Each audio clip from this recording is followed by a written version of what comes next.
In stores everywhere. Welcome back. Here's the breaking news on this Tuesday afternoon. The president's national security advisor, John Bolton, out. President Trump says he asked for his resignation, but Bolton is pushing back.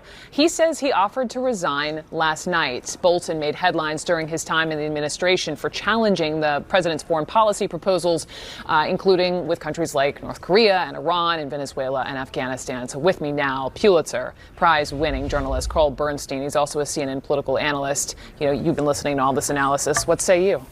First of all, this was never a good fit. Okay. John Bolton is a right-wing neocon ideologue. The last thing Donald Trump is a conventional ideologue.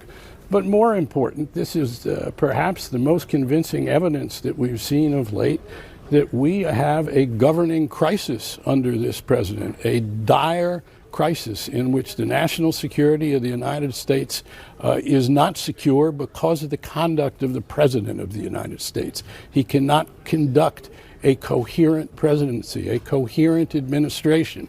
The resignations of Mattis's book, what he says about this president in the book, this is one more indication of it. And also we have the astonishing thing that appears to be going on, that already Bolton has called the president a liar. The thing that all of the networks, even on Fox of late, have been saying about the president of the United States lying. It now appears that Bolton, in his tweet and his threats to keep going on, is going to talk some about the president's lying. But more important is this whole question. We don't have functional governance for the first time in our modern history in this country because of the conduct of this president of the United States.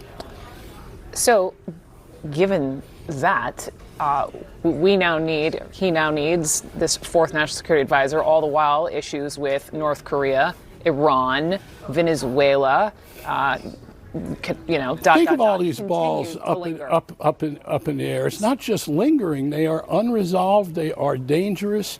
And he is handling them in a way that is demonstrably dangerous instead of, again, a systematic conduct of the presidency of policy that relies on facts, that relies on process, that relies on expertise. This is seat-of-the-pants governance that is not working, and our allies in particular, as well as our enemies, have picked up on this. And we are now we're destabilized as a result of this president's weaknesses. Well, speaking of Trump wanting to surround himself by yes men, let me just set this up for everyone. So Commerce Secretary Wilbur Ross is going to extraordinary lengths to protect this president. The New York Times is reporting that Secretary Ross threatened to fire top employees at NOAA on Friday after the agency's Birmingham office disputed President Trump's claim that Hurricane Dorian might, in fact, impact Alabama. Some members of Congress are calling now on Wilbur Ross to resign. You have known Wilbur Ross for 30 years. What does this say about this undying loyalty? Well, it's not about Wilbur Ross, who is the ultimate toady, as it were. He's demonstrated that throughout his tenure as the Secretary of Commerce. What's this about? This is part of the same story as Bolton's firing. It is about incoherence, a lack of an ability to function as the President of the United States in a way that is open to fact. And the problem here is, of all things, the weather report. The weather forecast, when people's lives are in danger, is not reliable because the President of the United States decided in what should have been a one-day story, and to correct himself, and it may be no accident that the Bolton announcement is coming today to get this off the front pages and the lead on CNN and the cable networks, to get the weather story off because it all goes to the same thing. A President of the United States who conducts the presidency as if it were a television show called The Apprentice, you're fired. But the consequences of this are now apparent to Republicans in a way that they will tell you in Congress, many Republicans, they are very worried about the stability of the President of the United States. And at some point, some people, besides Scaramucci and others, one would hope, because they're telling reporters like myself, like feel. Bob Woodward, like our people, they're not only telling them how they feel, But they're doing it in a craven way. But many are saying we do not believe this president has the stability to exercise and be fit to hold this office.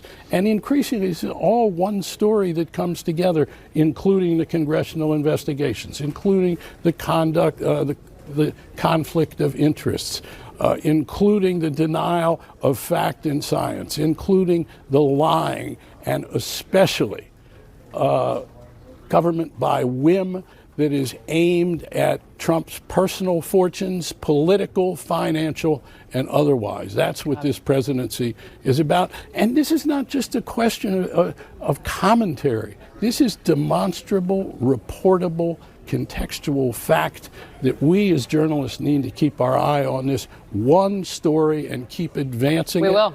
Including giving Trump a break when he deserves a break. We will. We will. Carl Bernstein, thank you. It is Election Day in North Carolina.